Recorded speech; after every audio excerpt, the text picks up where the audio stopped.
Well, Hannah, it's really everything. To be honest with you, we just had the craziest week of NBA transactions in league history, but nothing is more important than waiting on this Giannis extension. If he extends, the Bucks are the gigantic winners of this offseason.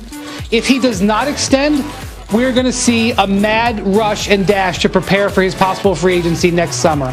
And if you look at moves that teams have made across the league, whether it's the Miami Heat signing 4 players to 1-year contracts, whether it's the Toronto Raptors tailoring the contracts of their players so that they have more room next year, or the Dallas Mavericks making trades to clear off guaranteed money, those teams believe there's a chance that Giannis may not sign it. And so the whole league, one way or another, is sitting on the edge of their seats waiting for that decision. Okay, so let's really play this thing forward now. Let's talk about Anthony Davis, because the whole world expects him to return to the Lakers. So how potentially could what Giannis is doing or ends up doing impact the type of contract that AD ends up getting? Yeah, it's unusual for AD to delay his re-signing for this long. And one of the things he could be watching is what Giannis does. If Giannis elects to sign the extension, then we could see AD potentially sign for longer. But if Giannis sets himself up to be a free agent next year, I know it seems hard for them to believe that the Lakers could do it, but that might spur Anthony Davis to only sign a 1-year contract with a player option, which is the kind of deal that LeBron James is on, to leave flexibility in Lakers payroll. So there's a lot of people watching Giannis Antetokounmpo right now. I know that as you were busy getting all this information, you probably had one eye on the football screen, as we all did yesterday, and stood up when we heard Derek Carr's audible in the Chiefs-Raiders game last night. Let's take a listen. Eastern Conference Finals appearance. And the Lakers, fresh off the title, agreed to deal with Marc Gasol. They drafted him originally. Defending champs are reworking their front court, trading JaVale McGee to the Cavs to clear up some space for Gasol. All right, it's not official until Woj says so. Actually, sometimes Woj says so, then it becomes official. But in any case, we're going with these stories we just told you about. Mitchell and Tatum, the extensions. Why do these deals make sense for the players and their teams?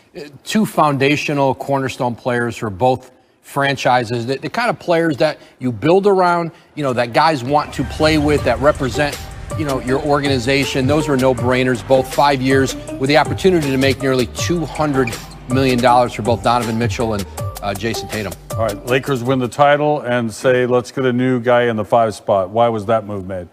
Well, a great opportunity there. Once Dwight Howard left for Philadelphia, they bring in not only Montrezl Harrell, but now Marc Gasol, a much more skilled, future Hall of Fame player, who can do so many things on the court, offensively, defensively, rebound. And, I think for Marc Gasol, a chance. Remember, this is the organization that drafted him. He was traded for his brother Pau before he ever played an NBA game.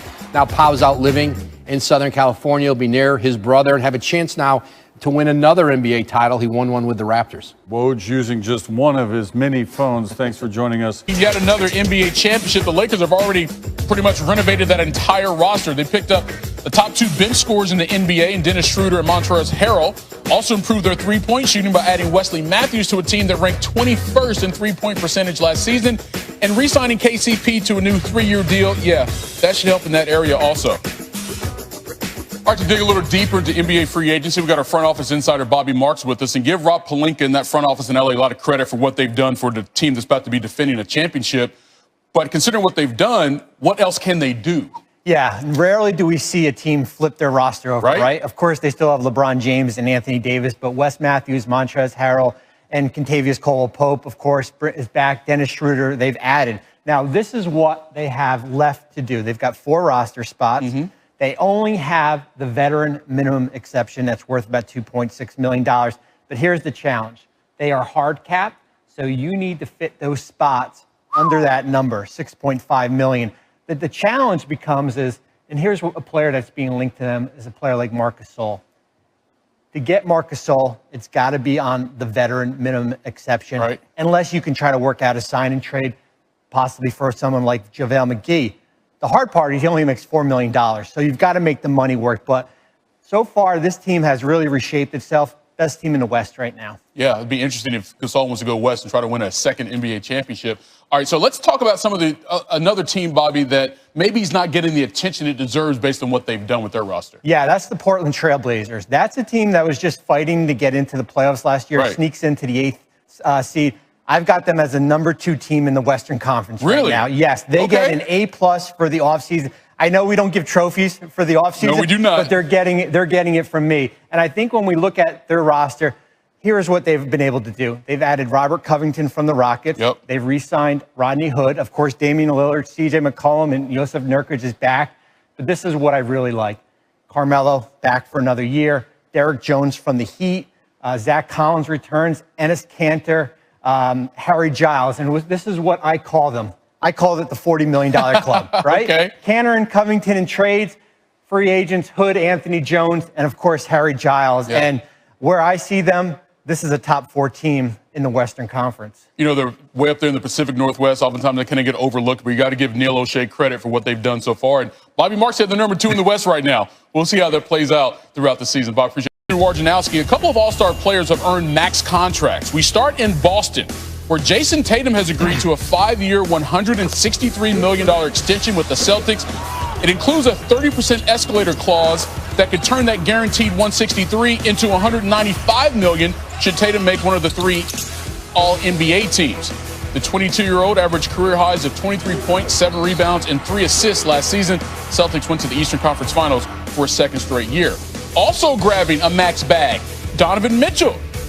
The Jazz guard getting that same 5-year, $163 million extension. Again, that could balloon to 195 if he reaches All-NBA status. The 24-year-old averaged 24 points a game last season, and then he dropped 2 50-point games during Utah's 7-game series loss to Denver in this year's playoffs.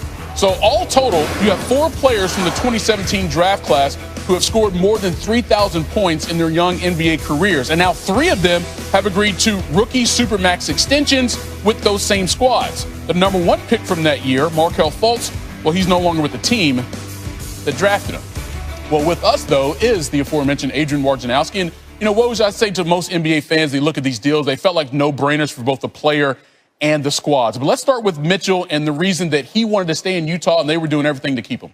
Yeah, there's a great relationship there with Donovan Mitchell, not just that organization, but that community. And he came to them at the draft, right before Gordon Hayward left in free agency. That was a wounded city. And immediately he gave them hope. And they realized very quickly they had a superstar and a player to build around. And now he comes back. You saw what he did in the bubble. And a player that really has blossomed, you've seen as a man. And you see him at the forefront of the social justice movement this summer in the league. And he's had a strong voice with that in that Salt Lake community. And you'll see a lot of that going forward. And he's just the kind of person that new ownership there, Ryan Smith, their front office, that they want to build around. We often talk about players that are face of the franchise. He's definitely that there in Salt Lake City. All right, but let's go over to Boston. Jason Tatum, I mean, he really emerged as a star this past season. Granted, they got some young talent in that squad, but that seems to be the building piece for this team going ahead. Absolutely, especially you've seen some stars come and go from Boston. True. Max players, Kyrie Irving, Al Horford, and then Gordon Hayward. But Jason Tatum is the player now, 5 years, close to $200 million, like Mitchell, with one more All-Star appearance. And you've already seen with Tatum, he is a player. He can be the best player on a championship team. And, you know, for this Celtic organization with such a history of great ones, he's one you imagine up in the rafters someday. It's not easy to get your number up there, but you imagine it up there. And he's now, for them, with Jaylen Brown and, this, young core they have, he's the centerpiece. Yeah, give a lot of credit to Danny Ainge, not only just drafting Jason Tatum out of Duke, but realizing that he could be a cornerstone for this organization going forward. Woj, as always, appreciate the time, brother. Thanks, Mike. All right. Well, this is where the Lakers are right now, and it is rare for a championship team to kind of flip this whole roster. And first, we saw the move with Dennis Schroeder trading for Danny Green. He replaces Rajon Rondo. Wesley Matthews.